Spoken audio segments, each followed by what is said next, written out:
আমারই পরিচিত একজন যে কিনা ঢাকা শহরের ছোট্ট একটি দোকানে মাত্র 8 থেকে 10 হাজার টাকা চাকরি করত। প্রতিদিন সকাল 8টা থেকে রাত 10টা পর্যন্ত লাগাতার খাটুনি আর কয়েকশো টাকা ইনকাম। আমি বলছিলাম রাকিব নামের সেই ছেলেটির কথা যার সফলতার গল্প শুনলে আপনারা অবাক হয়ে যাবেন। তার চোখে ছিল একটি বড় স্বপ্ন এবং সে চাইতো নিজের একটা গাড়ি থাকবে তার, এবং সে একজন সফল প্রতিষ্ঠিত ব্যবসায়ী হবে। যাত্রাটা কিন্তু এত সহজ ছিল না। তার বন্ধু বান্ধব তাকে নিয়ে হাসাহাসি করতো, তার প্রতিবেশীরা তাকে নিয়ে কটূক্তি করতো। সবাই তাকে বলতো, তুই চায়ের দোকানে চাকরি করিস, 8-10 হাজার টাকা বেতন পাস, তুই কিনবি গাড়ি আর প্রতিষ্ঠিত ব্যবসায়ী হবি, আগে তো তুই নিজে চলার খরচ জোগানোর চেষ্টা কর। রাকিব চুপ করে থাকতো, আশেপাশের মানুষের কথা শুনতো, কিন্তু সে হাল ছাড়েনি। তার যেহেতু একটা বড় স্বপ্ন ছিল, সে প্রতিদিন অল্প অল্প করে টাকা জমাতো। তার সামর্থ্য থাকা সত্ত্বেও সে নতুন কাপড় কিনতো না, সেই পুরানো কাপড় পরেই সকাল থেকে রাত পর্যন্ত লাগাতার খাটুনি করে যেত। তার স্বপ্ন ছিল গাড়ি নিয়ে সফল ব্যবসায়ী হওয়ার, তাই সে প্রতিদিন একটু একটু সময় করে ভিডিও দেখতো, গাড়ির খুঁটিনাটি সম্পর্কে জানতে চাইতো। এভাবে দেখতে দেখতে 3টা বছর কেটে গেল। রাকিব একদিন চিন্তা করলো সে আর চাকরি করবে না। সে তার দোকান মালিকের কাছে গিয়ে বলল, আমি আর আজকে থেকে চাকরি করব না, আমি নিজে কিছু করব। এরপর রাকিব যেটা করলো, সে একটি ছোট ফুডকার্ট কিনলো। সেটা সে দিনের বেলা অফিসের সামনে লাঞ্চ বিক্রি করা শুরু করলো এবং রাতের বেলা যে অবশিষ্ট খাবার সেটা বাসার সামনে বিক্রি করা শুরু করলো। এভাবে দেখতে দেখতে আরো 2টি বছর চলে গেল।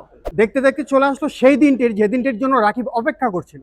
মূলত রাকিব চাইতো সে গাড়ির ব্যবসা করবে, তাই সে চলে গেল তার টাকা নিয়ে একটি পুরাতন গাড়ির শোরুমে। সে এমন একটি গাড়ি পছন্দ করলো যেটা দিয়ে সে ইনকামও করতে পারবে প্লাস ভাড়াও চালাতে পারবে। এরপর সে তার মাকে ফোন দিল এবং মাকে ফোন দিয়ে বলল, মা আমি তো গাড়ি কিনে ফেলেছি, আমার স্বপ্ন পূরণ হয়েছে, তুমি রেডি হয়ে থাকো, আমি এখনই আসছি, তোমাকে নিয়ে বের হবো।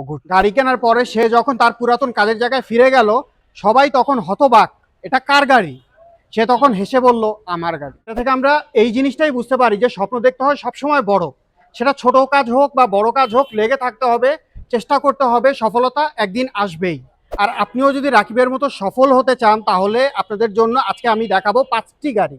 আজকে আপনাদের প্রথম যে গাড়িটি দেখাবো সেটা হচ্ছে গিয়ে টয়োটা এক্সিও 2014 মডেল, 19-এর registration, papers up to date. যারা ডুয়েল পারপাস হিসেবে গাড়ি নিতে যাচ্ছেন তাদের জন্য এই গাড়িটা। গাড়িটির A to Z সবকিছু অরিজিনাল আছে। এই গাড়িটির দাম চাওয়া হচ্ছে মাত্র 18,45,000 টাকা, থাকবে ভালো একটি ডিসকাউন্ট। এখন দেখাবো টয়োটা এক্সিও ফিল্টার 2009-এর model, 2015 registration, LPG octane driven. এটা হচ্ছে 202 ভ্যারিয়েন্ট। যদি গাড়িটির সামনের দিকটা দেখাই, গাড়িটি হচ্ছে grey metallic colour, projection headlight সহ এবং বডি কিট আছে, ব্ল্যাক ইন্টেরিয়র এবং একদম ফ্রেশ গ্রে মেটালিক। এই গাড়িটার আস্কিং প্রাইস 14,95,000 টাকা, আসলে দাম নিয়ে কথা বলার সুযোগ থাকবে। এছাড়াও পাচ্ছেন এক্স করলা, জি করলার এক সিরিয়ালে কালেকশন পাবেন, 2009-এর মডেলের প্রোবক্স সানরুফ সহ পারল রঙের এক্স ফিল্ডার পাবেন, 9, 10, 11 মডেল টয়োটা এক্সিও। আপনি যদি গাড়ি কিনতে চান তাহলে স্ক্রিনে দেওয়া নম্বরে এখনই কল করুন। আজকের ভিডিওটা এই পর্যন্ত, সবাই ভালো থাকবেন, আসসালামু আলাইকুম।